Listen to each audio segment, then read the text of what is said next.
For a decade, I managed every route in your dad's aviation business. Now you're letting me go because your girlfriend handles operations. I asked the boss's son. Pack your desk today, he demanded. I gave him my ID card. You have 30 minutes before the entire fleet stops flying. Send your father my regards. For a decade, I managed every route in your dad's aviation business, I said, my voice steady even though my hands were shaking. Now you're letting me go because your girlfriend handles operations. Preston Morrison stood across the conference table from me, his expensive suit perfectly tailored, his face flushed with anger and something that looked almost like panic. Sienna sat beside him, clutching her rose gold iPad like a shield, her perfectly manicured nails tapping against the case. Before we continue, please hit that subscribe button if you believe expertise and loyalty should be valued over empty credentials. It's free and helps us reach others who've been underestimated. Now let's see what happened next. Pack your desk today, Preston demanded, trying to sound authoritative but mostly sounding like a child throwing a tantrum. Security will escort you out. I reached into my pocket and pulled out my ID badge, the one I'd carried for 10 years, the plastic worn smooth from a decade of swiping in and out of the server room that had become more home than my actual apartment. I looked at my photo from 2014, back when I still had hope in my eyes, back when I believed loyalty and expertise mattered. Then I placed it on the conference table between us. It landed with a small final click. You have 30 minutes before the entire fleet stops flying, I said calmly, checking my watch. It was 2:04 p.m., send your father my regards. That's when Preston's smile finally died. My name is Cassandra Hayes, and this is the story of how I brought down a regional airline without breaking a single law, just by walking out the door.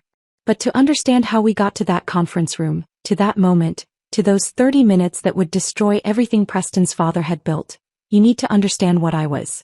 What I'd become over 10 years of sacrifice that nobody saw, nobody valued, and nobody understood until it was far too late. I was the invisible foundation of Morrison Aviation. And foundations, when removed, don't just leave a gap. They bring down everything built on top of them. 10 years earlier, I'd walked into a cramped server room in Newark that smelled like burnt circuit boards and desperation. I was 28, freshly unemployed after the tech startup I'd been working for imploded during the recession, and I was interviewing for a position I barely understood at a regional airline I'd never heard of. Gerald Morrison, the founder and CEO, had looked at my resume for maybe 30 seconds before asking me a single question. Can you build something from nothing? I'd said yes, mostly because I needed the job and would have said yes to almost anything. But Gerald had believed me. That belief became the foundation of everything that followed. Morrison Aviation back then was 12 planes operating out of a single hangar, routes that barely covered the eastern seaboard, and a routing system that consisted of spreadsheets, phone calls, and prayer. Gerald handed me a server that looked like it had survived a minor explosion, a budget that wouldn't cover a decent laptop, and complete autonomy to build whatever I thought the company needed. So I built Skynet. The name was my small joke, a reference to the murderous AI from the Terminator movies, but the system itself was no joke. It was a proprietary routing platform I coded from absolute scratch, designed specifically for Morrison Aviation's needs. Flight plans, fuel calculations, crew assignments, weather routing, maintenance scheduling, FAA compliance filing. Everything flowed through algorithms I wrote during endless nights when normal people were sleeping or living actual lives. I didn't just manage the system. I was the system. Every route optimization, every on-time departure, every logistical miracle that kept the fleet in the air flowed through code that existed only in my head and on servers that only I had full administrative access to. I'd built it that way deliberately, not out of paranoia or control issues, but because aviation operations are too complex, too dynamic, too dependent on human judgment to ever be fully automated. The system needed someone who understood not just the code, but the why behind every decision, every override, every exception to the rules. Over 10 years, Morrison Aviation grew from 12 planes to 47 aircraft operating across 18 hub cities. We expanded from the eastern seaboard to routes that stretched from Boston to Miami, Chicago to Phoenix. Our workforce grew from 80 people to over 300. Revenue increased by 400%. And through it all, Skynet evolved with us, adapting, learning, becoming more sophisticated with every challenge we faced. Nobody outside my server room understood this. They saw planes taking off on time, passengers making their connections, cargo arriving where it was supposed to. They thought it was normal, routine, the natural order of things. They had no idea that every single flight depended on systems I'd built, protocols I'd written, algorithms that existed nowhere else in the world. Except Gerald. Gerald understood. He was a Vietnam vet in his 70s, a man who'd started the company with a single Cessna and a dream that most people thought was insane. He'd built engines with his own hands, flown through storms that should have killed him, survived business downturns that destroyed bigger companies. He understood what it meant to be essential, to be the difference between success and catastrophic failure. Gerald never questioned why I needed administrative access to every system in the building. Never asked why I worked 70-hour weeks, why I sometimes slept on the couch in my office during storm season, why I'd come in at 2 in the morning when a blizzard threatened to ground the fleet. He'd just appear in my doorway with coffee, sit quietly in the corner while I manually rerouted 43 flights around weather systems, and then nod and say, "You're the reason we're still flying, Cass." He paid me well, significantly better than I could have gotten anywhere else, and he protected my autonomy like it was sacred. When other executives suggested bringing in outside consultants to optimize operations, Gerald shut them down. When the CFO proposed outsourcing routing to a third-party service to cut costs, Gerald told him to find savings somewhere else. When board members questioned why so much depended on a single person, Gerald looked them in the eye and said, "Because that single person is worth more than all of you combined." He had a daughter once, Emily. She died in a car accident when she was 26, just a few years before Gerald hired me. I'd seen her photo on his desk, bright smile, dark hair, eyes that looked like they understood how the world worked. Sometimes I caught Gerald looking at me with this sad, proud expression that I couldn't quite read. I wondered if he saw Emily in me, if I was filling some gap in his life that had been empty since she died. We never talked about it. He never said. But there was an understanding between us, a bond built on mutual respect and the recognition that some people are built differently, that some people give everything to their work because their work is the only thing that makes sense. My life contracted around that server room over the years. It happened so gradually I barely noticed until it was complete. I woke up at 5:30 every morning, skipped breakfast because eating felt like wasted time, drove my 12-year-old Honda Civic with the check engine light that had been on for 6 months straight to the office before the sun was fully up. I logged into Skynet before most people had poured their first coffee. I stayed until the last crisis was resolved, which some days meant midnight, other days meant I never left at all. I gave up dating after Tom. He was a software engineer I'd met at a conference, smart and funny and patient for about 8 months before patience ran out. The breaking point came on his birthday when I canceled our dinner reservation because of a mechanical delay in Atlanta that was cascading into crew shortages across 3 time zones. He'd stood in my apartment, my empty, lifeless apartment with beige walls I'd never bothered to paint and furniture I'd assembled wrong from IKEA, and said, "It's like you're married to that job." I'd corrected him without thinking, "I'm not married to it. I'm a part of it. There's a difference." He left that night. I went back to work. I gave up hobbies, friendships, anything that required consistency or emotional presence. My apartment became just a place I slept when I slept at all. The refrigerator contained mostly expired yogurt and leftover Chinese food in containers I couldn't remember ordering. The walls stayed beige. The furniture stayed wrong. I was okay with it. Or at least I convinced myself I was. My coworkers were friendly but distant. They knew I was essential but also unknowable. The woman who lived in the server room and spoke in technical jargon they didn't try to understand. Marcus, our maintenance director, was probably my closest friend, and even that relationship was built entirely on work. We'd grab lunch sometimes from the deli down the street, sit in the break room talking about aircraft systems and staffing challenges, but never about life, never about who we were outside these walls. I was 38 years old and I had nothing outside Morrison Aviation. No family nearby. My parents had retired to Arizona, my sister lived in California with kids I barely knew. No relationship, no social life, no identity separate from the work I did. I'd traded everything for expertise, for being irreplaceable, for the satisfaction of knowing that I kept 300 people employed and thousands of passengers safe. And then Gerald had a stroke. It happened in April. Not fatal, thank God, but serious enough to land him in a rehabilitation center in Florida for at least 6 months, maybe longer. The news hit me like a physical blow. I found out from his assistant, who called me at 6 in the morning with a shaking voice. Cassandra, Gerald collapsed in his office last night. They took him to Newark Medical. His son is flying in. His son. Preston Morrison. The words felt like a warning I should have heeded. I'd met Preston exactly twice before. Once at a Christmas party where he'd shown up in designer jeans and left after 20 minutes. Once at a shareholder meeting where he'd spent the entire presentation on his phone. He was 34, perpetually tan, and had spent the last 6 years finding himself in Southeast Asia, which based on his Instagram meant beach clubs, cryptocurrency schemes, and a lot of motivational posts about manifesting abundance. The morning Preston walked into Morrison Aviation as acting CO, I knew everything was about to change.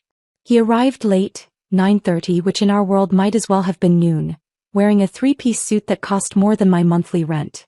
His hair was styled in that deliberately messy way that takes effort to achieve. His smile was all veneers and entitlement. And on his arm, like an accessory he'd purchased to complete the outfit, was Sienna Blackwell. Sienna was 29, blonde in that expensive high-maintenance way, and had exactly zero aviation experience. I knew this because I'd looked her up immediately after Preston's announcement email, excited to introduce Sienna Blackwell as our new Director of Operational Excellence. Her LinkedIn showed she'd been a brand strategist for a kombucha company that went bankrupt after their bottles started exploding in stores. Before that, a social media influencer specializing in detox teas and sponsored wellness posts. She was going to be in charge of operations. The operations I'd built. The systems only I understood. I sat in my server room that morning watching the monitors display the complex dance of 47 aircraft across 18 cities, and felt the ground shift beneath me. Everything I'd built, everything I'd sacrificed, everything I'd become over 10 years was suddenly vulnerable in a way it had never been before. Preston and Sienna wanted to modernize, to streamline, to democratize the knowledge. They wanted transparency and collaboration and all the buzzwords that people use when they don't understand what they're actually managing. They wanted to make me replaceable. And 3 weeks later in that conference room they tried. That's when I placed my ID badge on the table and started the 30-minute countdown that would prove exactly what happens when you fire the foundation and expect the building to keep standing. They walked into my server room on a Tuesday morning without knocking, without asking, like they owned the place, which technically Preston did. I was in the middle of preventing a cascading delay situation in Denver. A storm system was forming over the Rockies, and I had 3 flights that needed immediate rerouting or we'd have passengers stranded for 8 hours with no hotel coverage. My fingers were flying across the keyboard, eyes locked on 3 monitors simultaneously, left screen showing weather patterns in real-time radar, center displaying fuel reserves and alternate airport capacities, right tracking crew availability and FAA filing windows. I had maybe 4 minutes to make decisions that would save the company $60,000 and prevent a customer service nightmare. That's when I heard Preston's voice, too loud for the small room, shattering my concentration like a hammer through glass. Cassandra. Just the woman we wanted to see. I didn't look up immediately. Couldn't. I was in the middle of filing an emergency route change with the FAA, and if I broke focus now I'd have to start the entire sequence over. I hit enter, watched the confirmation code flash green, then allowed myself to turn my chair around slowly. Preston stood in the doorway with his hands in his pockets, rocking on his heels like he was about to deliver a TED Talk. He wore a navy suit that probably cost $4,000, his hair styled in that deliberately messy way that takes 20 minutes to achieve. Beside him, Sienna clutched her rose gold iPad like a shield, her eyes scanning my workspace with barely concealed disgust. I watched her gaze move from the tangle of cables on the floor to the half-empty energy drink cans on my desk to the coffee stains on the industrial carpet that had been there since before I started. Preston, I said, my voice carrying the kind of exhausted patience you reserve for children who don't understand why they can't pet the wild animal. The door was locked for a reason. What can I do for you? We're doing a culture audit, Sienna announced, her voice bright and sharp like breaking glass. She stepped further into the room, wrinkling her nose slightly at the smell, burnt circuit boards, stale coffee, the metallic tang of electronics running too hot for too long. Preston and I feel like Morrison Aviation needs to evolve. Become more collaborative. More transparent. I looked at her for a long moment. Transparent. You want to make the routing algorithms transparent. We want to democratize the knowledge, Sienna said, like she was reading from a business self-help book she'd skimmed on a plane. Right now, too much institutional knowledge is siloed. If something happened to you. If something happened to me, I interrupted, the entire operation would collapse in about 90 minutes. That's not a threat, Preston. That's logistics. Preston's smile tightened. See, that's exactly the kind of mindset we need to shift. No one should be irreplaceable. That's not healthy for you or the company. I wanted to laugh. Instead, I turned back to my monitors where a new alert was already flashing. The Denver reroute had triggered a crew timing issue in Salt Lake City that needed immediate attention. Is there anything else? I'm kind of in the middle of keeping your planes in the air. We'll schedule a proper meeting, Preston said, and I could hear the edge in his voice, the barely controlled irritation of someone who wasn't used to being dismissed. This week, we need to discuss operational restructuring. They left. The door clicked shut, and I sat there staring at my screens, feeling something cold and certain settle in my stomach. This was how it would begin. Over the next 3 weeks, I watched Preston and Sienna systematically dismantle everything Gerald had built, decision by catastrophic decision. They started with Marcus. Marcus had been our maintenance director for 15 years. He was 53, built like a retired linebacker, and could diagnose engine problems by sound alone. I'd seen him walk past a plane on the tarmac, stop, tilt his head and say, "That's a failing compressor bearing in the number 2 engine." He was right. He was always right. Marcus had saved the company hundreds of thousands of dollars by catching issues before they became catastrophic, before they grounded planes or, worse, endangered lives. Preston fired him on a Wednesday and replaced him with a predictive maintenance app. Marcus called me that night. I was still at the office at 9 p.m., dealing with a fuel pricing anomaly that was throwing off our cost calculations. My phone buzzed. "Marcus." I answered. "They let me go, Cass." His voice was shaking, something between anger and disbelief. 23 years in aviation. 15 with Morrison. They gave me 2-week severance and a pamphlet about career transition services. "I'm so sorry, Marcus." I meant it. He was one of the few people in the company I actually respected, actually trusted. "That app they're using?" Marcus continued, his voice getting harder. "It grounded 2 planes today for sensor errors that don't exist. False positives. Meanwhile, it completely missed a hydraulic leak on the Atlanta shuttle that I flagged this morning. They ignored me. Said the app would catch it if it was real." He paused. "They're going to kill someone, Cass. You know that, right?" I knew. I'd seen the reports. I'd documented the hydraulic leak myself and sent it to Preston with a detailed explanation of why it needed immediate attention. His response had come back within minutes. "Thanks for the feedback, Cassandra. Let's trust the new systems and embrace the change journey." That emoji. That goddamn smiley face. It became the punctuation mark of my professional execution, appearing at the end of every dismissive email, every rejected recommendation, every warning I sent that was ignored. I started documenting everything. Not just the technical issues, but every conversation, every decision, every warning I gave that was brushed aside. I created a folder on my personal drive, not the company server, and filled it with emails, screenshots, incident reports, cost analyses showing exactly how much money each of Preston's decisions was hemorrhaging. I told myself I was building a case, creating evidence that even Preston couldn't ignore. But deep down I knew I was building a different kind of insurance. They eliminated the night dispatch team next. Preston announced it in a company-wide email with the subject line, "Operational Optimization." The night team consisted of 4 people who handled the cargo operation that ran from 11 p.m. to 6 a.m., 30% of our revenue, mostly contracts with logistics companies and medical supply chains. Time-sensitive, high-value, zero-tolerance for delay cargo. "No one flies at midnight," Preston had argued in the meeting where I tried to stop this decision. "We're paying people to sit around doing nothing. We have 12 cargo flights every night," I'd explained, pulling up the schedule on my laptop and projecting it onto the conference room screen. Medical supplies, time-sensitive documents, overnight logistics contracts. That's not nothing. That's $9 million in annual revenue. Sienna had looked at the numbers and frowned. "Can't we just automate that? Have the system handle it?" "The system does handle the routine parts," I'd said, trying to keep my voice level. "But when there's weather or mechanical issues or crew problems at 3 in the morning, Someone needs to make decisions in real time. The automation handles the easy stuff. Humans handle the chaos. Preston had smiled that practiced, dismissive smile. I think we can manage.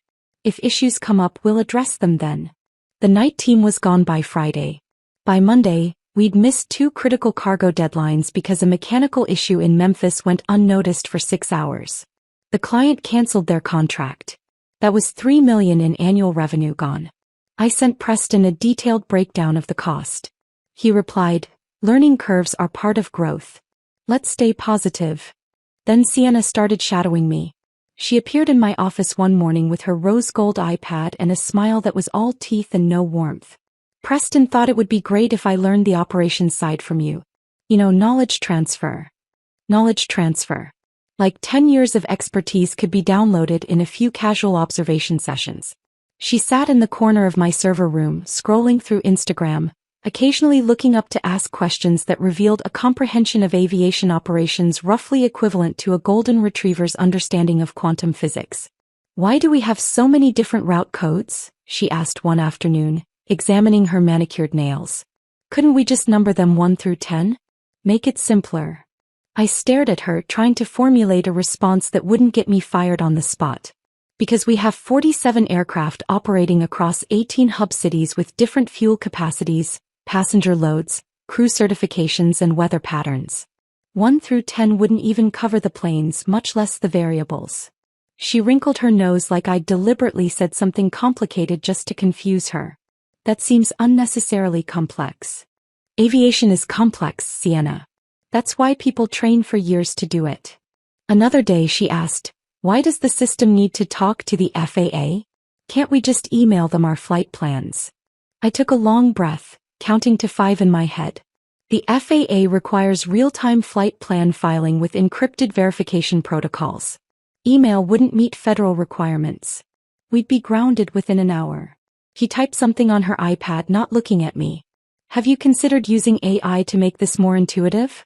I almost laughed. "I am the AI, Sienna. I'm the artificial intelligence holding this together. I'm the machine learning from 10 years of experience. And I'm starting to predict that this company has about 3 weeks before catastrophic failure." She looked at me with those dead-behind-eyes influencer eyes. "You're so negative, Cassandra. Preston and I are building something beautiful here. You're either on the plane or you're not." The irony of her metaphor was completely lost on her. The office changed. The break room that used to be loud and chaotic. People trading war stories, making bets on arrival times, the constant hum of an operation that worked, went silent. It felt like a funeral parlor. Everyone walked on eggshells. Janet from HR started avoiding eye contact with everyone, disappearing into her office and closing the door. The remaining dispatch crew worked with grim determination, heads down, knowing their jobs hung by a thread. I went home every night to my empty apartment and microwaved something frozen that I barely tasted. I'd sit on my couch drinking cheap wine straight from the bottle, watching planes take off from Newark in the distance, their lights blinking against the darkening sky. I felt the weight of 300 jobs pressing on my shoulders. The pilots, the crew, the mechanics, the gate agents who had families and mortgages and lives that depended on Morrison Aviation staying airborne. I could quit. The thought came to me every night, whispered in the back of my mind like a temptation. I could walk away, let it collapse, find another job. But if I did, all those people would lose everything because Preston was too arrogant and Sienna was too incompetent to understand what they were destroying. So I stayed. I documented. I prepared reports with charts and data and highlighted sections showing exactly how each decision was creating cascading risks. I tried to build a case that even Preston couldn't ignore. But deep down, in that place where we know things before we're ready to admit them, I knew the truth. My time was running out. The question wasn't if they'd fire me. The question was when. And whether I'd see it coming in time to do anything about it. The calendar invite appeared on my screen at 9:47 a.m. on a Friday morning, exactly the kind of timing that corporations use for executions. Quick chat, Preston, Sienna, H at 2 p.m. No agenda. No context. No phone number for a call, which meant it would be in person. Just that professional equivalent of, "we need to talk," that makes your stomach drop and your mouth go dry. I stared at the notification for a full minute, my cursor hovering over the decline button even though I knew declining wouldn't change anything. My hands had stopped typing. On the center monitor, a weather alert was flashing for a storm system forming over the Carolinas, but I couldn't focus on it. The words on the screen blurred slightly. Quick chat. Nothing about work was ever a quick chat, especially not when HR was involved. I closed the notification and forced myself back to work, pulling up the routing interface to redirect a flight around the developing weather pattern. But my hands were shaking. Just slightly, just enough that I had to retype a command twice before getting it right. I'd been expecting this for weeks. Every firing, every dismissal, every restructuring decision had been building toward this moment.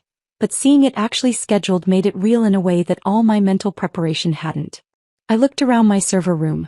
The flickering monitors casting blue light across walls that had never been painted. The tangle of cables snaking across the floor like veins.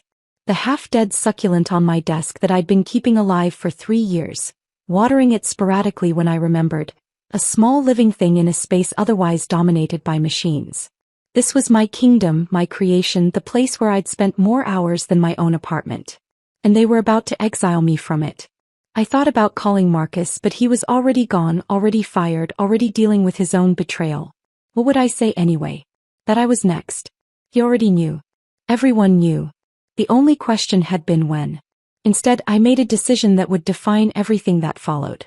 If they were going to fire me, I was going to make absolutely certain they understood exactly what they were losing. I spent the next 4 hours preparing for my own obsolescence in a way I'd never allowed myself to consider before. I pulled up the Skynet architecture documentation, the real documentation, not the sanitized version that IT had access to, but my personal notes that mapped every dependency, every authentication pathway, every security protocol I'd built into the system over 10 years. Skynet wasn't just software I managed. It was software I'd architected with a very specific security feature that I'd never disclosed to anyone, not even Gerald. Every core function, every routing algorithm, every fuel optimization protocol, every crew assignment logic, ran through a master authentication node tied directly to my employee credentials. I'd designed it that way deliberately back in 2014 when I was building the first version. It was a security measure.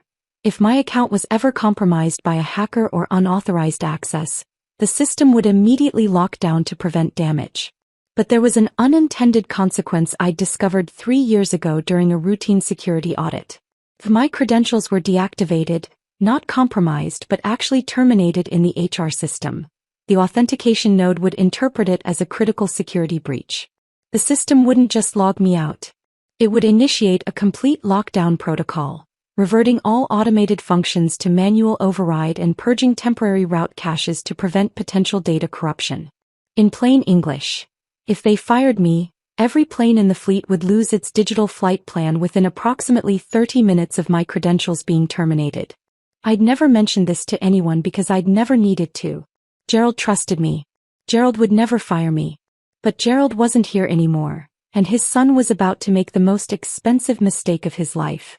I sat back in my chair, staring at the documentation, understanding with perfect clarity that this wasn't a bug in the system. It was my insurance policy.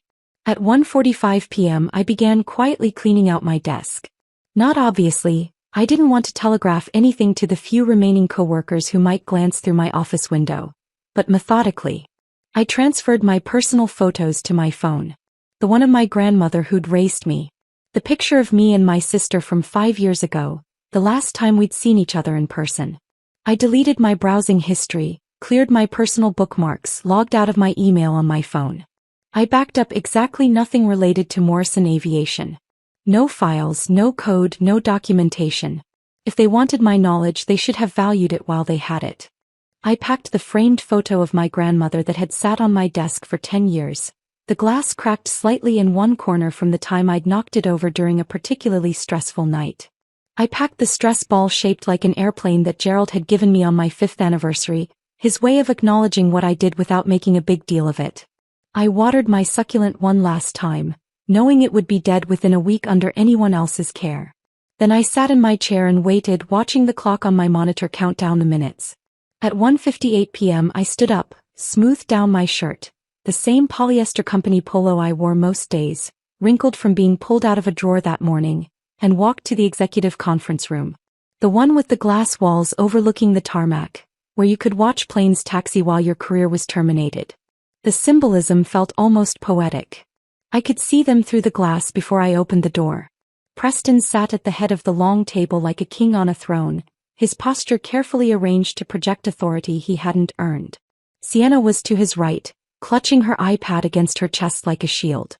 Janet from HR sat in the corner, her face pale, her hands folded on the table in front of her. She looked like she wanted to disappear into the floor. I opened the door. All three of them looked up. "Cassandra, have a seat," Preston said, gesturing to a chair positioned noticeably lower than his.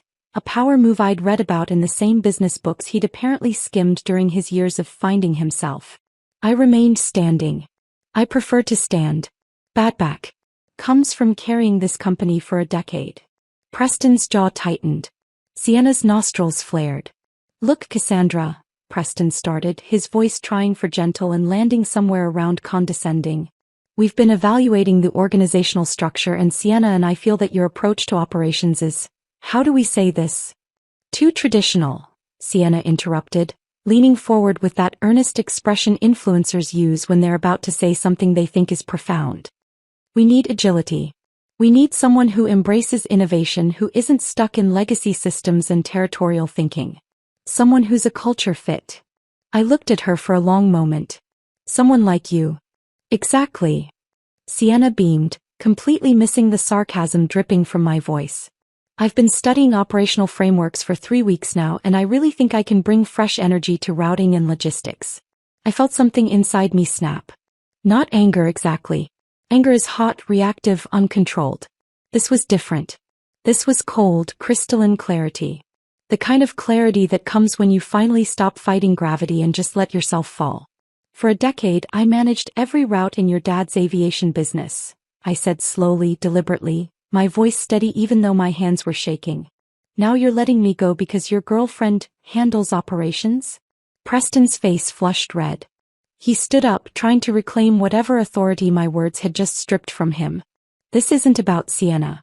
This is about you refusing to adapt, refusing to collaborate, refusing to watch incompetence crash planes?" I interrupted. "Yeah, guilty." "Pack your desk today," Preston demanded, his voice rising. "Security will escort you out. We'll email the severance details. Sign the NDA and you'll get 4 weeks' pay. 4 weeks. 10 years of 80-hour weeks. 10 years of missed birthdays and holidays and relationships that died because I was always at work. 10 years of keeping his father's dream alive while Preston was getting high on beaches in Thailand and posting about manifestation. 4 weeks of severance." I reached into my pocket and pulled out my ID badge. The magnetic strip was worn almost smooth from a decade of use. The plastic was cracked at the corner. My photo was from 2014, back when I still had hope in my eyes. Back when I believed that loyalty and expertise and hard work actually mattered to the people who benefited from it. I looked at that photo for a long moment. Then I placed the badge on the conference table between us. It landed with a small final click. "You have 30 minutes before the entire fleet stops flying," I said calmly, checking my watch. It was 2:04 p.m., "Send your father my regards." Preston laughed. Actually laughed like I'd just told a joke he didn't quite understand but felt obligated to acknowledge. "What are you talking about? We have full access to Skynet. IT confirmed it this morning. Everything's backed up on the cloud." "You have access to the interface," I said, meeting his eyes. "You don't have access to the authentication node. And in about 30 minutes, when HR deactivates my credentials in the system, Skynet is going to interpret that as a critical security breach and initiate emergency lockdown protocol." The smile slid off Preston's face like ice cream melting in July. "You're bluffing," Sienna said, but her voice wavered, uncertain now. "Am I?" "Coy. Ask them about master authentication dependencies. Ask them who holds the root credentials for the routing core." I picked up my bag from where I'd set it by the door. "Or don't. Either way, I'm not your problem anymore." "Wait," Preston started, reaching out like he might physically stop me. "Oh, one more thing," I said, pausing at the door, looking back at them one last time. "When the system locks down, it defaults to manual routing. That means someone will need to physically create flight plans for every single aircraft using paper charts and calculators. Last time that happened was 1987. Takes about 4 hours per plane. You have 47 aircraft. I looked directly at Sienna. Hope you're fast at math. I walked out. Behind me I heard Janet gasp. Heard Sienna's frantic voice asking Preston what I was talking about. Heard Preston fumbling for his phone. I didn't look back. I took the elevator down to the parking lot, got in my 12-year-old Honda Civic with the check engine light that would probably never get fixed, and drove exactly 2 miles to a diner called the Landing Strip. It was 2:24 p.m. when I slid into a booth by the window. I ordered coffee and cherry pie from a waitress who looked too tired to care why I was there in the middle of the afternoon on a Friday.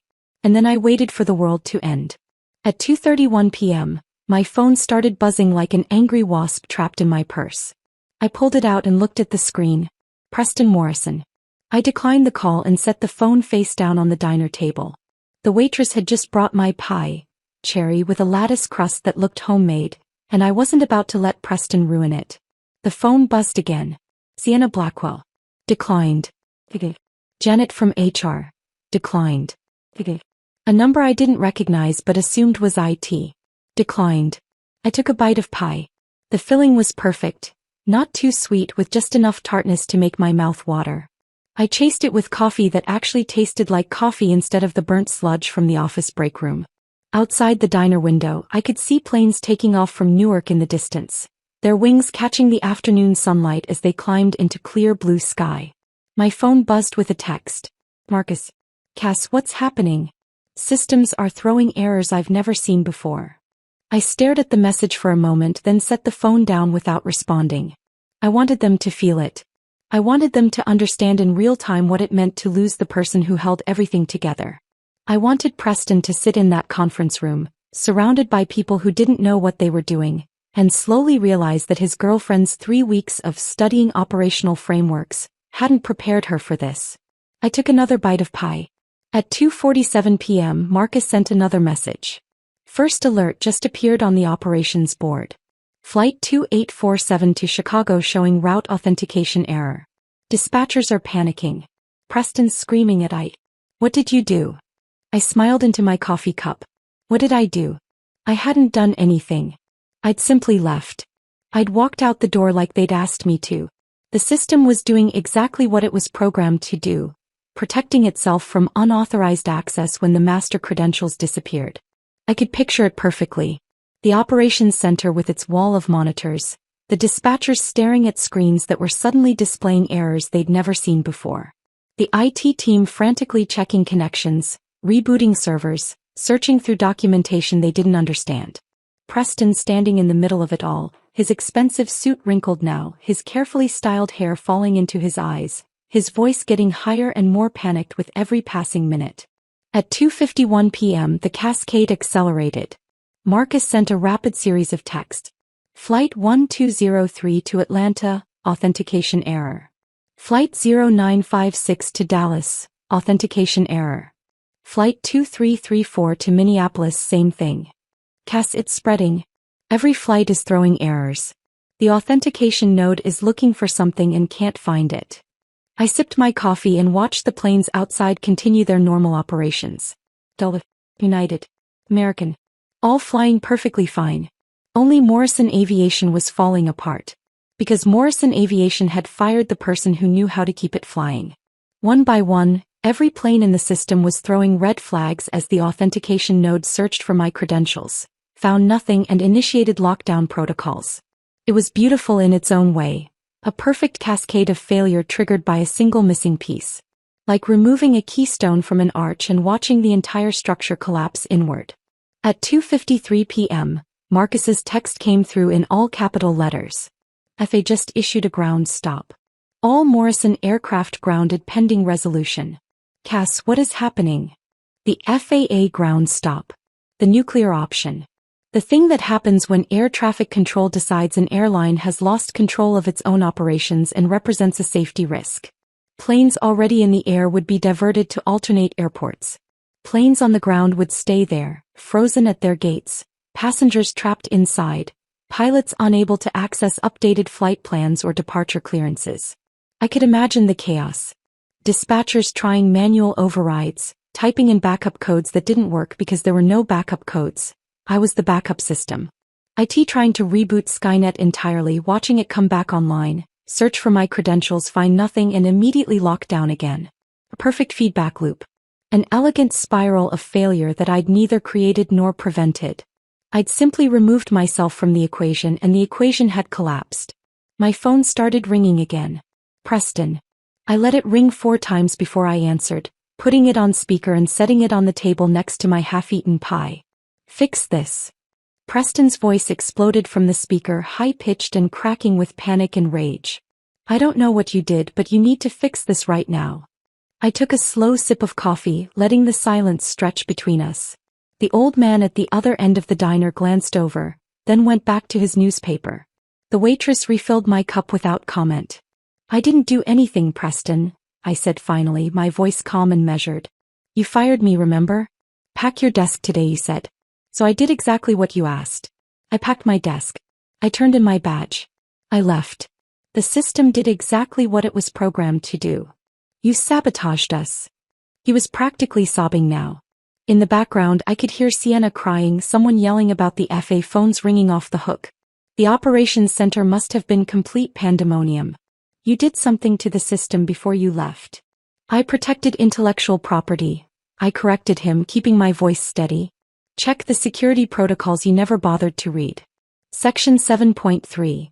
Master authentication nodes shall terminate upon credential deactivation to prevent unauthorized system access. It's right there in the documentation I filed with IT 6 years ago. Would you like me to email you a copy? There was a long, horrible silence on the other end. I could hear Preston's breathing, fast and shallow. Someone in the background was saying something about calling lawyers. What do you want? Preston's voice had changed now, desperation replacing anger. Money? I'll triple your salary. I'll give you equity. I'll give you whatever you want. Just come back and fix this. I felt a strange hollowness in my chest. I'd expected this moment to feel triumphant, satisfying, like justice finally being served. Instead it just felt empty. Necessary but empty. It's not about money, Preston, I said. It's about watching everything your father built burn down because you trusted your girlfriend over a decade of expertise. It's about you learning what happens when you treat your foundation like it's disposable. My father, Preston whispered, and for the first time he sounded less like a trust fund tyrant and more like a scared little boy who'd just realized he'd broken something he couldn't fix. You're doing this to hurt my father. That stung. More than I wanted to admit. Your father trusted me to protect his company, I said quietly. He paid me well. He respected my expertise. He understood that some people aren't just employees, they're infrastructure. You're the one who fired that protection. Now you get to explain to him why his life's work is parked on the tarmac losing $53,000 per hour. I hung up before he could respond. The diner was nearly empty now. Just me, the waitress wiping down tables, and the old man with his newspaper. Through the window I watched planes from other airlines continue their normal operations. Takeoffs and landings, the constant rhythm of an industry that worked because people valued expertise and didn't fire the people who kept them in the air. Only Morrison Aviation was grounded. Only Morrison Aviation was hemorrhaging money and reputation with every passing minute. I finished my pie and ordered another cup of coffee. My phone kept buzzing with texts from Marcus. Updates delivered like war correspondents from the front lines. Every dispatcher is calling their own contacts trying to get information. IT says it'll take days to rebuild the authentication system from scratch. Preston just threw a chair. Security had to escort him out of the operations center. Sienna locked herself in the bathroom. Someone heard her on the phone with her mom. By 4 p.m., Morrison Aviation had canceled every flight for the next 72 hours. There was no choice. Without functioning routing systems, they couldn't file flight plans. Without flight plans, the FAA wouldn't clear them to fly. Without clearance, 47 aircraft sat useless. By 6 p.m. the story had hit the news. I watched it on my phone while sitting in my car in the diner parking lot. Footage of angry passengers at 5 different airports. Interviews with stranded travelers holding tickets they'd paid for, hotels they'd have to book, meetings they'd miss. A spokesman from Morrison Aviation reading a prepared statement about unexpected technical difficulties and working around the clock to resolve the issue. The news anchors were speculating. Cyber system failure. Sabotage. They had no idea how close to the truth that last one was. By 8 p.m. I was back in my apartment, sitting on my balcony with a glass of cheap wine, when my phone buzzed with a news alert that made my stomach drop. Breaking. Gerald Morrison leaves Florida rehab facility against medical advice, returns to Newark to address company crisis. I clicked the article. There was a photo of Gerald being helped into a private medical transport, his face gray, his body hunched, an oxygen tube visible under his nose. The old man was coming home to save his dying company, still recovering from a stroke, because his son had destroyed it in less than 2 months. I felt a pang of guilt then. Not for Preston. Not for Sienna. But for Gerald. He'd built something beautiful. Something that mattered. Something that employed 300 people and connected cities and kept the economy moving. And I just watched it collapse. But even as the guilt twisted in my chest, I reminded myself of the truth. I didn't collapse it. I was the only thing holding it together. They'd fired the foundation and were now shocked that the building was falling. That wasn't my fault. That was gravity. Saturday morning, I woke up at 10 a.m. for the first time in a decade. No alarm blaring in the darkness. No emergency calls pulling me out of sleep. No weather systems forming over the Midwest that needed immediate routing adjustments. Just silence and sunlight filtering through my bedroom curtains in a way I'd forgotten was possible. I lay there for a moment, disoriented by the quiet, before reaching for my phone on the nightstand. The screen lit up with notifications that had accumulated overnight like snow during a blizzard. 43 missed calls. 67 unread emails. Dozens of text messages. I scrolled through them with a strange detachment. Preston had called 9 times. 6. Numbers I didn't recognize. Probably reporters, based on the voicemails asking for comment about the Morrison aviation crisis. Janet from HR had sent an email with the subject line urgent. Legal matter, that I deleted without reading. But one voicemail made my hands shake when I saw the number. Gerald Morrison. I sat up in bed, staring at the notification. Part of me wanted to delete it without listening, to cut that final thread connecting me to the wreckage I'd left behind. But something stopped me. Maybe curiosity. Maybe guilt. Maybe the part of me that still remembered the old man who'd believed in me when I was 28 and desperate. I pressed play and put the phone to my ear. Cassandra, it's Gerald. His voice was weak, raspy, so much older than I remembered. The stroke had changed him. Preston told me what happened. Not his version. I called Marcus, I called Janet, I called the IT director. I know what really happened. There was a long pause, the sound of labored breathing. I'm so sorry, kid. I should never have left him in charge. I should have made provisions. I should have protected you. Another pause. I know I don't have the right to ask, but the company. 300 jobs. Will you help me save it? The message ended. I listened to it again. And then a third time. The first time I heard desperation. An old man watching his life's work crumble and reaching out to the only person who could stop it. The second time I heard genuine remorse. The sound of someone who understood they'd made a terrible mistake and was facing the consequences. The third time I heard something deeper. A father who'd lost his daughter years ago and was now losing his son's respect, his company, everything he'd built with his own hands. I sat on my balcony with coffee I'd made from actual beans, not the burnt office sludge, and watched planes from other airlines fly overhead. Delta, United, American, all operating normally while Morrison Aviation sat grounded. The fixer in me, the part that had spent 10 years solving impossible problems at 2 in the morning, screamed to call Gerald back and say yes. To walk back into that server room and restore the systems and save 300 jobs and prove that I was the only one who could do it. But the woman who'd been offered 4 weeks severance for a decade of loyalty had a different answer. I picked up my phone and called Gerald back. He answered on the first ring, breathing hard like he'd been sitting by the phone waiting. Cassandra, thank God. Look, whatever you need, name your price, name your terms. Full equity. CEO position. Complete operational control. Just please help me save this. I closed my eyes, feeling the weight of 300 jobs pressing down on my shoulders. The pilots with families. The gate agents with mortgages. The mechanics with kids in college.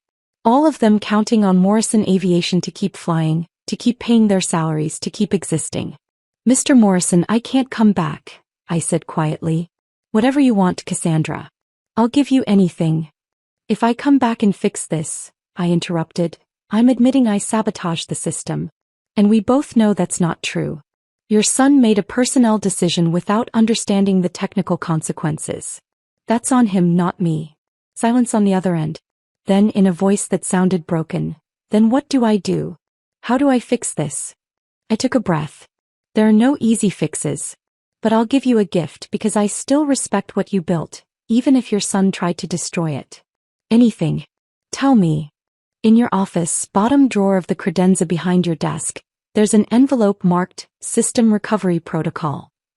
I paused, remembering the night 5 years ago when I'd written those instructions, imagining scenarios where I might die suddenly and leave the company stranded. I wrote it in case something ever happened to me.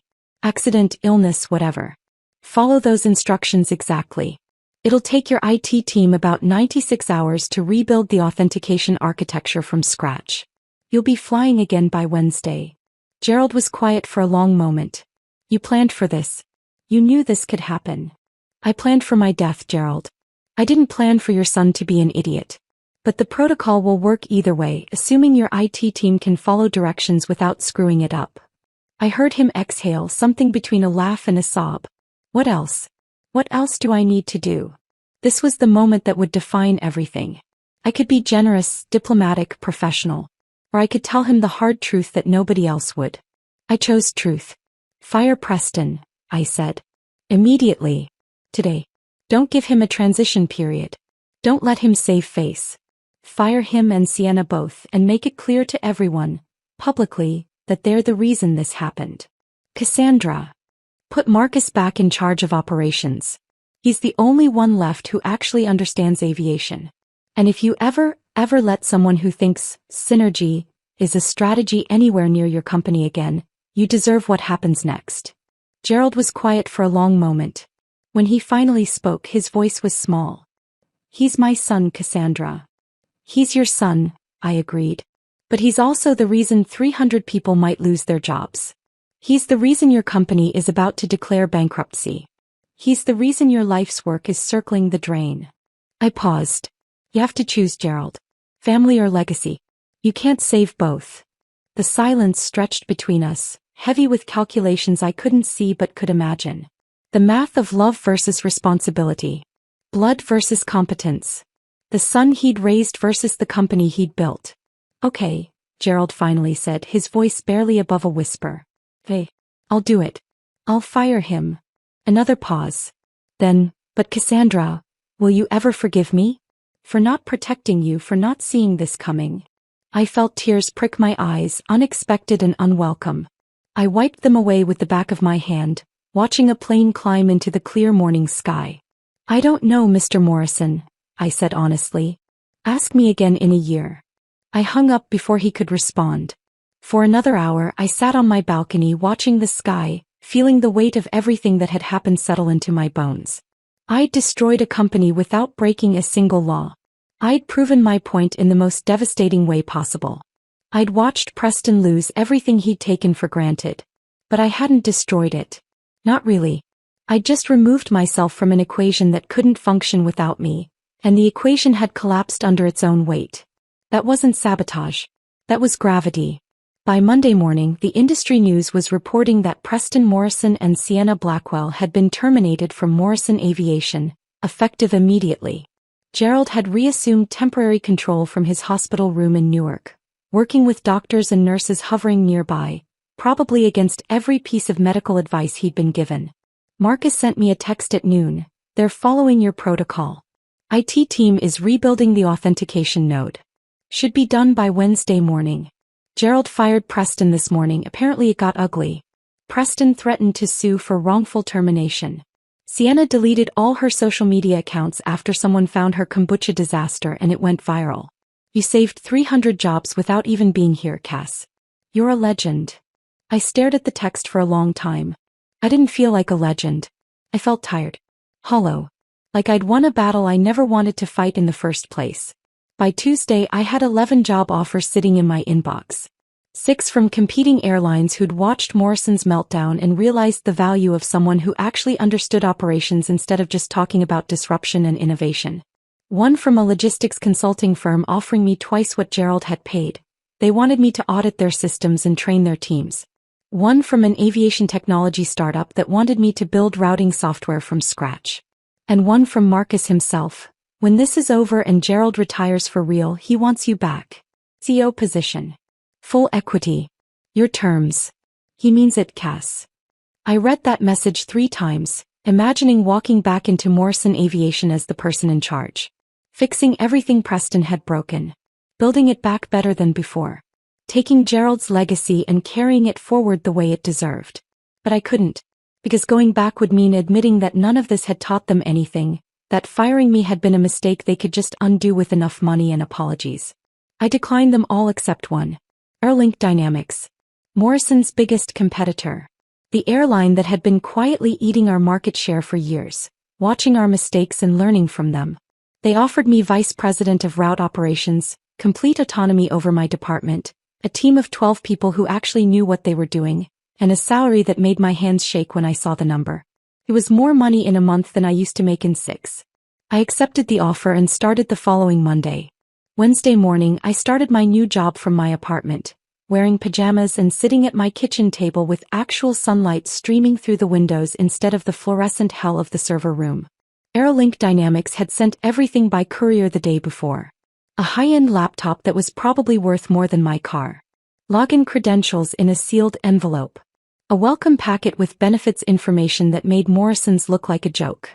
And a handwritten note from the CEO Richard Vance on company letterhead. Cassandra, we've watched you keep Morrison in the air for years. We know what you're worth. We're honored to have you on our team. Build what you need. Hire who you need. Just keep us flying. Richard. I logged into their systems at 8 a.m., coffee steaming beside me, and immediately saw the difference. Clean documentation. Actual documentation, not just tribal knowledge scattered across email threads and sticky notes. Proper version control on every piece of code. Backup authentication protocols with multiple redundancies. 3 different team members with admin access instead of a single point of failure. Automated testing. Disaster recovery plans that had actually been tested instead of just written and filed away. It was what Morrison should have been. What I'd begged Gerald to invest in for years while he nodded and said, next quarter. And then forgot because there was always something more urgent, some other fire to put out. I spent the first hour just exploring the architecture, mapping the systems in my head, understanding how everything connected. Then I opened a secure chat with my new team, 12 people scattered across 3 offices who I'd been introduced to via video call the previous week, and started asking questions. They were sharp. They knew their stuff. And more importantly, they respected expertise instead of feeling threatened by it. I worked for 4 hours straight, accomplishing more than I used to in 12-hour marathons at Morrison. No interruptions. No Sienna wandering in to ask if we could just use blockchain to make routing more intuitive. No emergency calls about problems that shouldn't have existed in the first place because someone had ignored basic maintenance protocols to save money. At noon, I took a break and made myself actual lunch. A sandwich with fresh ingredients instead of whatever I could grab from a vending machine. I sat back down at my kitchen table and pulled up the news on my laptop. Morrison Aviation was flying again. Barely. The headline read, Morrison Aviation resumes limited operations after week-long ground stop. They'd followed my protocol. The IT team had rebuilt the authentication architecture from my instructions. Planes were taking off and landing again. But the article went on to detail the damage. 18 major corporate contracts cancelled. Stock down 41%. Passenger confidence shattered. Industry analysts openly predicting bankruptcy within 6 months.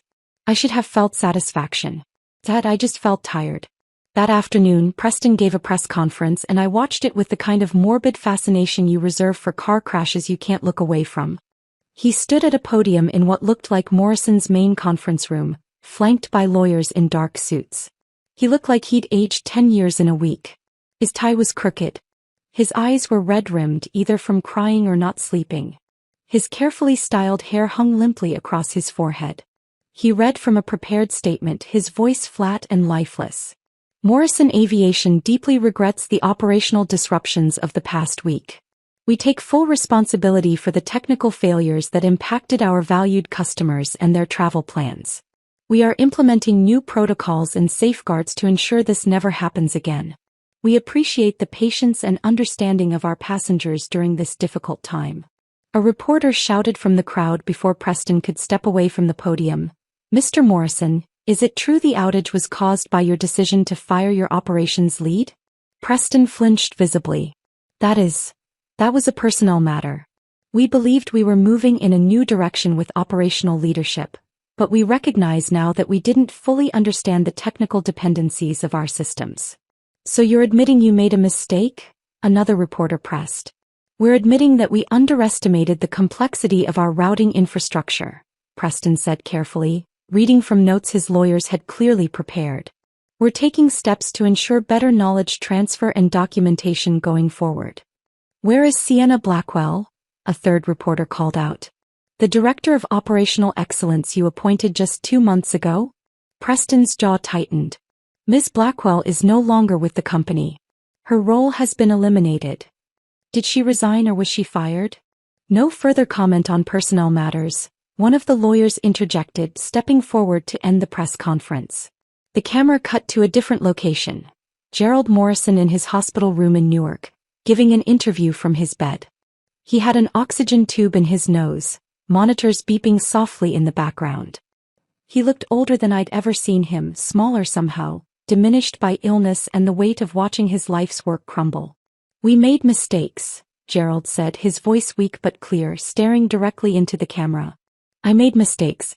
I left my company in the hands of someone who wasn't ready, who didn't understand what made us successful. We forgot that in aviation expertise isn't optional. You can't replace knowledge with enthusiasm. You can't streamline away the people who keep you in the air. And you can't treat your foundation like it's disposable just because it's not flashy. The interviewer leaned forward. Are you referring to Cassandra Hayes, your former operations lead? Gerald nodded slowly. Cassandra Hayes was the best person I ever hired. She built the systems that made this company work. And my son fired her because she didn't fit his vision of what modern leadership should look like. He paused, breathing heavy. That was the biggest mistake in Morrison Aviation's history. And I take responsibility for putting him in a position where he could make that mistake. I raised my coffee mug to the TV screen. Damn right, Gerald. But saying it out loud didn't make me feel better. My new team at Aerolink was everything Morrison's should have been. They were smart, experienced, collaborative. 12 people who'd worked their way up through dispatch and logistics instead of watching a few TED Talks and declaring themselves experts. They asked intelligent questions. They implemented my suggestions without ego getting in the way. They challenged me when they thought I was wrong, but they did it respectfully, with data and reasoning instead of just dismissing expertise they didn't understand. For the first time in a decade, I left work at 5 p.m. Actually stopped working. Closed my laptop. Turned off notifications. I took weekends off. Real weekends where I didn't check email or monitor flight schedules or worry about weather systems forming over the Rockies. I went on a date with a guy I met at a coffee shop near my apartment. His name was David. He was a software engineer at a startup, early 40s, divorced, no kids. He actually understood what I did for a living. When I told him about routing algorithms and authentication protocols, his eyes lit up instead of glazing over. We saw a movie. Some thriller I barely paid attention to because I kept thinking about the fact that I was on a date in a movie theater like a normal person instead of sitting in a server room at 9 p.m. on a Saturday. Afterwards, we had dinner at an Italian place. We talked about books and travel and favorite restaurants. Normal things. Things that had nothing to do with planes or operations or systems collapsing. You seem different than I expected, David said over tiramisu we were sharing. Different how? I don't know. Lighter maybe? Like you're actually here instead of thinking about 10 other things. I smiled. That's because for the first time in 10 years, I'm not responsible for keeping planes in the air during my personal time. It felt surreal. Like I was playing at being a regular person after years of being a machine, a tool, a single point of failure in a system that had consumed everything I was. I started going to the gym. Bought a membership, went 3 times a week, remembered what it felt like to be in my body instead of just a brain attached to a keyboard. I bought plants for my apartment. Real ones that needed actual care. Watering schedules, sunlight requirements, the kind of responsibility that wasn't life or death but still mattered. I called my sister in California. We hadn't talked in over a year except for perfunctory text messages on birthdays. Cass. She sounded shocked when she answered. Is everything okay? Yeah, I said, realizing how sad it was that she assumed something must be wrong for me to call. I just wanted to talk. We stayed on the phone for 2 hours talking about nothing important. Her kids, her job, her husband's new obsession with sourdough bread. When I told her I'd quit Morrison, she started crying. I was so worried about you, she said, her voice thick. The last few times we talked you sounded like a ghost. Like you were disappearing into that job and there was nothing left of you except work. I hadn't realized how visible it had been. How much I'd lost of myself. Within a month, 3 other regional carriers reached out to me about consulting contracts. Word had spread through the industry about what happened at Morrison. And instead of seeing me as a saboteur, which I'd half expected, half feared, they saw me as a cautionary tale about what happens when you don't value expertise. I turned down most of the offers, but I did accept one invitation that surprised me. An aviation operations conference in Chicago wanted me to give a keynote speech about systems architecture and institutional knowledge. I stood on that stage in front of hundreds of operations managers and airline executives, looking out at faces that ranged from curious to skeptical to openly admiring. Your systems are only as strong as the people who understand them, I said, my voice carrying across the conference hall. Your efficiency is only as real as the expertise behind it.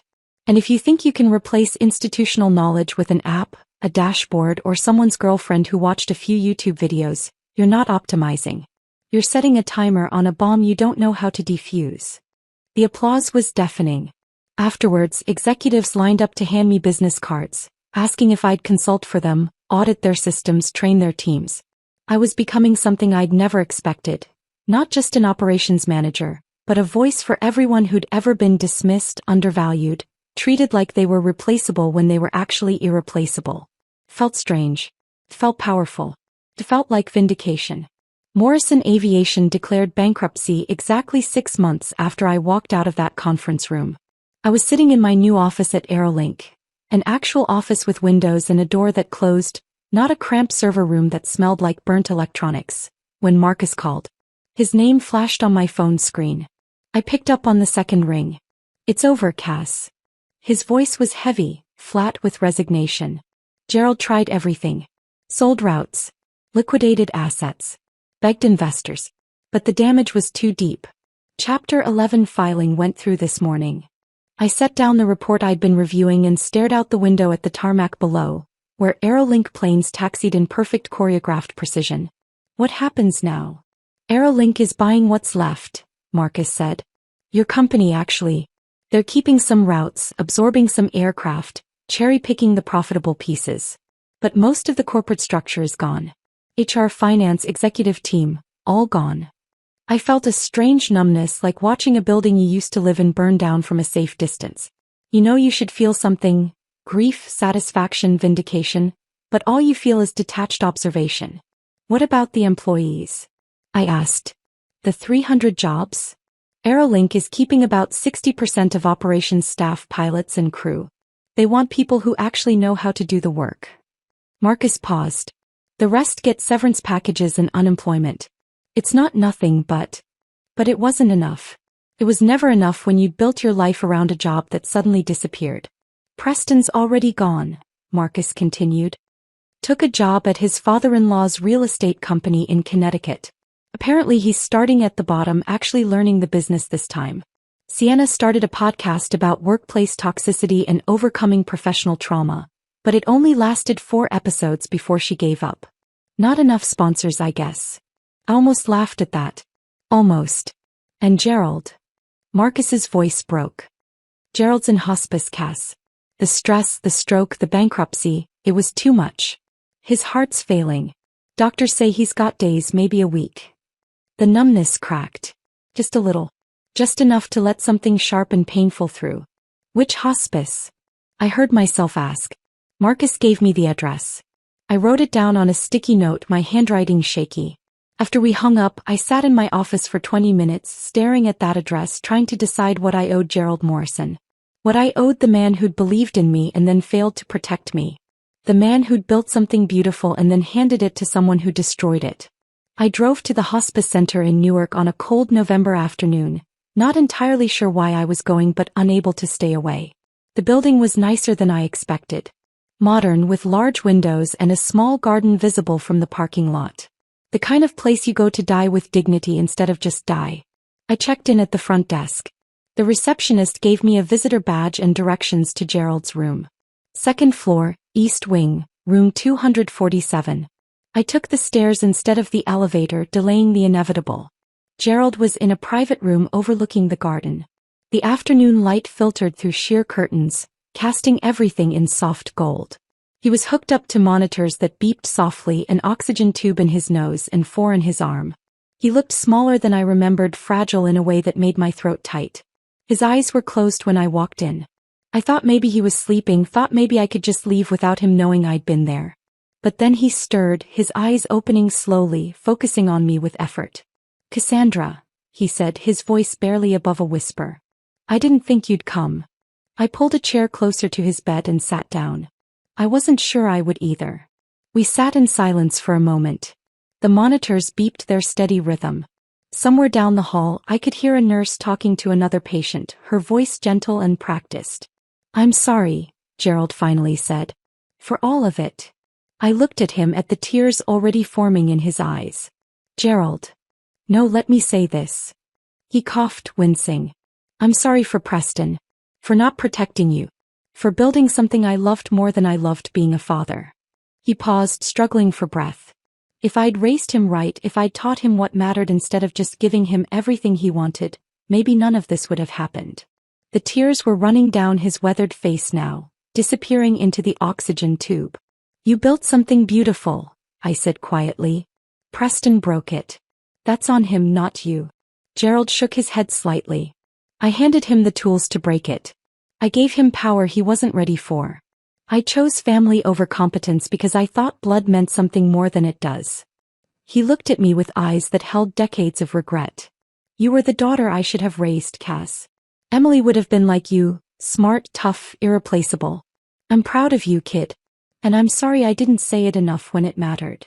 I reached out and took his hand. It was cold, the skin paper thin. I could feel his pulse, weak and irregular. "You said it enough," I told him, even though I wasn't sure it was true. We sat like that for another hour. Sometimes talking, sometimes just sitting in silence. He told me about building the company, about flying the Cessna in the early days when every flight was a gamble. He told me about Emily, about the plans he'd had for her, the future she should have had. I told him about Aerolink, about my new team, about feeling like a person again instead of just a function. When I finally stood to leave, Gerald squeezed my hand one last time. "You're going to do great things, Cass," he said. "Greater than anything I ever built. Just promise me one thing." "What's that?" "Don't let it consume you the way it consumed me. Don't sacrifice everything for work. Find something else. Someone else. Have a life outside the planes." I nodded, not trusting myself to speak. Gerald Morrison died 3 days later, quietly in the middle of the night. Marcus called me at 6 in the morning. I was already awake, drinking coffee on my balcony, watching the sunrise paint the sky in shades of orange and pink. "He's gone, Cass," Marcus said simply. "Nurses said he went peacefully in his sleep. No pain." I hung up the phone and sat there on my balcony, staring at the sky, waiting to feel something. Grief, sadness, closure. Anything. But I felt nothing. Just empty. The tears came later, in the shower, great heaving sobs that seemed to come from somewhere deep and broken inside me. I cried until the water ran cold, until there was nothing left. I wasn't crying for the company or the revenge or any of it. I was crying for the old man who'd seen something in me that I hadn't seen in myself. Who'd trusted me when trust was the most valuable thing he had to give. Who'd built something beautiful and watched it die because he'd made one terrible decision about who to trust with his legacy. The funeral was small. Marcus was there, standing beside me in a suit that didn't quite fit. A few old pilots who'd flown with Gerald in the early days. Some family members I didn't know. Cousins and nephews who'd probably shown up hoping there was money left to inherit. Preston stood on the other side of the funeral home, as far from me as possible. He wore an expensive black suit and sunglasses even though we were indoors. He didn't speak to me. Didn't even look at me. Just glared from across the room like I was the villain in his story. Like I was the one who'd destroyed everything instead of just walking away from his destruction. Sienna wasn't there. Probably for the best. I stood by Gerald's casket, closed, polished wood with brass handles, and said a silent goodbye to the man who'd taught me that expertise matters, that some things can't be replaced, that loyalty is a currency that should be spent carefully and never wasted on people who don't value it. I went back to work the Monday after the funeral because I didn't know what else to do. I sat in my office at Aerolink, staring at my computer screen, trying to focus on route optimization reports and crew scheduling algorithms. But my mind kept drifting back to that conference room 6 months ago. To Preston's face when I told him he had 30 minutes. To the moment his smile died and he realized what he'd done. I'd won. I'd gotten my revenge. I'd proven my point. I'd watched Preston lose everything. His position, his girlfriend, his father's respect, his inheritance. Morrison Aviation was gone, dissolved into bankruptcy and sold for parts. And I had a better job, a better salary, a better life. But none of it felt the way I thought it would. Victory wasn't triumphant. It wasn't satisfying. It was just empty. That night, I sat on my balcony with a glass of wine, watching planes take off in the distance, thinking about the 30-minute countdown that had destroyed everything. I'd wanted Preston to feel what I felt. The dismissal, the disrespect, the crushing weight of being treated like you're disposable. And he had felt it. He'd lost everything. But watching him lose it all hadn't healed anything inside me. It had just added more weight to an already heavy burden. Maybe that's what revenge really is. Not justice. Not closure. Just adding more broken pieces to an already broken world and pretending it makes you whole. 1 year after I walked out of Morrison Aviation, I stood in my new office at Aerolink Dynamics with floor-to-ceiling windows overlooking the runway and realized I barely recognized my own life. The office itself was a statement. Spacious, bright, with actual natural light instead of the fluorescent prison of the server room. A standing desk I actually used. Plants that were thriving instead of barely surviving. Photos on the wall. Me and David at a restaurant, me and my sister on a hiking trail, me receiving an industry award at the operations conference. I was vice president of route operations for the largest regional carrier in the Northeast. I had a team of 12 brilliant people who actually understood what they were doing, who challenged me respectfully and implemented ideas collaboratively instead of defensively. I made more money in a month than I used to make in 6 at Morrison. But more than the money or the title, I had something I'd forgotten was possible. A life outside of work. I took weekends off. Real weekends where I didn't think about routing algorithms or authentication protocols or whether a storm system over the Midwest was going to cascade into system-wide delays. I had hobbies. Photography. I'd bought a decent camera and started taking classes. Hiking. David and I had joined a group that did weekend trips to state parks. Cooking actual meals with fresh ingredients instead of microwaving whatever was fastest. David and I had been together for 8 months now. It was serious in a way I'd never allowed myself before. We just booked a vacation to Iceland for the spring. 10 days of exploring, disconnecting, actually being present instead of constantly monitoring my phone for emergencies. My sister had flown in from California the previous weekend to visit. We'd spent 2 days just being sisters. Brunch, shopping, talking about nothing and everything. Sitting in a cafe in Hoboken, she'd looked at me across the table with tears in her eyes. "You look different, Cass," she'd said. "Lighter somehow. Like you're actually living instead of just surviving." She was right. I was living. But sometimes late at night when I couldn't sleep I still thought about that conference room. About Preston's face when I told him he had 30 minutes. About the exact moment he realized competence wasn't something you could fake. About Gerald in the hospice room, apologizing for failures that weren't entirely his to own. A letter arrived at my office in early December, forwarded from Morrison Aviation's bankruptcy lawyers. The envelope was hand-addressed, the handwriting neat but unpracticed, like someone who didn't write by hand very often. The return address was Stamford, Connecticut. Preston Morrison. I held it for a long moment, debating whether to just throw it away unopened. But curiosity won. Inside was a single page, handwritten on plain stationery. "Cassandra, I know I have no right to contact you and you have every right to ignore this or throw it away without reading. But I wanted you to know that I understand now what I did. Not just to you but to my father, to the company, to everyone who depended on us. I was arrogant. I was ignorant. I thought I could fake expertise because I'd never had to earn anything in my life. Everything was handed to me. Money, opportunities, second chances. I never learned what it meant to actually build something or to respect the people who do the building. You tried to warn me. Multiple times. With data and reports and explanations. And I dismissed you every single time because admitting you were right would have meant admitting I was wrong, and I'd never had to admit I was wrong before. I'm working in real estate now at my father-in-law's company. Starting at the very bottom. Cold calling clients. Showing apartments to people who can barely afford them. Learning the business from the ground up instead of pretending I already understand it because I watched a few videos or read a few articles. It's humbling. It's hard. It's probably what I should have done 20 years ago instead of drifting around Asia pretending I was finding myself. I don't expect forgiveness. I don't even think I deserve it. But I wanted you to know that you were right about everything and I was wrong about everything, and I'm sorry. Preston. I read the letter 3 times looking for sarcasm or hidden manipulation, some angle he was working. But I couldn't find it. It seemed genuine, the words of someone who'd been broken down and rebuilt into something slightly more self-aware. I folded it carefully and put it in my desk drawer, next to the stress ball shaped like an airplane that Gerald had given me years ago. I didn't know what to do with it. Didn't know if I should respond or just let it sit there as a record that he'd tried. In the end, I never responded to Preston's letter. Not because I was still angry. The anger had faded months ago, replaced by something quieter and more resigned. Not because I didn't believe his apology was genuine. I actually thought it probably was. I didn't respond because I realized that closure doesn't always come from the other person's apology or acknowledgement. Sometimes it comes from deciding you don't need anything from them anymore. I had built a new life on the ashes of the old one. A better life. A life where I was valued, where my expertise mattered, where I had boundaries and hobbies and relationships that weren't just transactional. I had learned the lessons I needed to learn. That competence is expensive and rare and should be valued. That the people who keep the lights on deserve respect and protection. That loyalty is a currency that should never be wasted on people who treat you as disposable.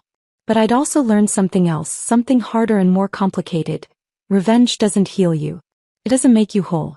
It just proves a point, and points are cold comfort when you're alone with your thoughts at 3 a.m. What healed me wasn't watching Preston lose everything. It was building something new. It was the team at Aerolink who treated me like a person instead of a resource. It was the weekends with David where we talked about books and travel instead of flight schedules. It was the phone calls with my sister where we laughed about childhood memories. It was the quiet pride of knowing I'd walked away from toxicity instead of letting it consume me. It was choosing to be more than the sum of my anger. On the anniversary of Gerald's death, I drove to the cemetery alone. It was a cold December afternoon, the kind where the sky is gray and heavy with the promise of snow that hasn't fallen yet. I brought flowers. Nothing fancy, just daisies from a grocery store, and walked across the frozen ground to Gerald's headstone. Gerald James Morrison. 1951 to 2024. Founder, father, pilot. I stood there for a long time, the flowers in my hand, trying to find the right words.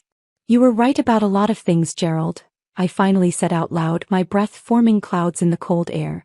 You built something that mattered. Something that employed people and connected communities and kept the economy moving.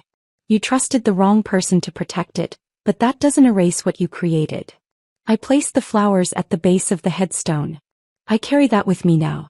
The belief that expertise is valuable. That some people really are irreplaceable, not because they're special, but because they've invested years into understanding things that can't be learned overnight. That foundations matter more than facades. A plane flew overhead low enough that I could see the airline markings. One of mine. I hope wherever you are, you know that the lessons survived even though the company didn't. And I hope you know that I forgave you a long time ago. You weren't perfect, but you tried. That's more than most people do. I drove away from the cemetery and headed toward the airport, watching planes take off and land in their careful choreography. Somewhere up there was a flight I'd helped route that morning. Crew assignments optimized, fuel calculations precise, weather patterns accounted for, everything working exactly as it should. I thought about all the invisible hands that made that flight possible. The dispatchers monitoring weather. The mechanics performing pre-flight checks. The pilots running through procedures they'd done 1,000 times before. The operations teams coordinating across time zones and hub cities. We were all foundations. We were all irreplaceable in our own ways, even if the organizations we worked for sometimes forgot that.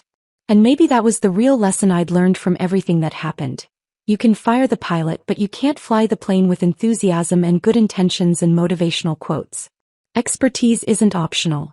It's not something you can fake or delegate or replace with someone who looks better in meetings but doesn't understand the systems they're managing. And when organizations forget that, when they treat their foundations like disposable parts, like problems to optimize away, they don't just lose an employee. They lose the heartbeat. They lose everything. I pulled onto the highway heading home, the afternoon sun breaking through the clouds and painting everything in shades of gold. Behind me, Morrison Aviation was gone, dissolved into bankruptcy and memory. Ahead of me, the road stretched open and clear. I had a dinner reservation with David at 7. A team meeting tomorrow morning where we'd discuss expansion into 2 new hub cities. A photography class on Thursday. A phone call scheduled with my sister this weekend. A life.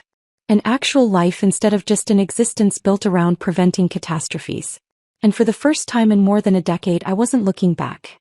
I was flying forward, steady and sure, toward a horizon that was finally my own. If this story of calculated justice had you hooked from the 30-minute countdown, hit that like button right now. My favorite part was when Cassandra placed that ID badge on the table and calmly told Preston he had 30 minutes before the fleet stopped flying. What was your favorite moment? Drop it in the comments below. Don't miss more powerful stories of revenge and resilience like this. Subscribe and hit that notification bell so you never miss an upload.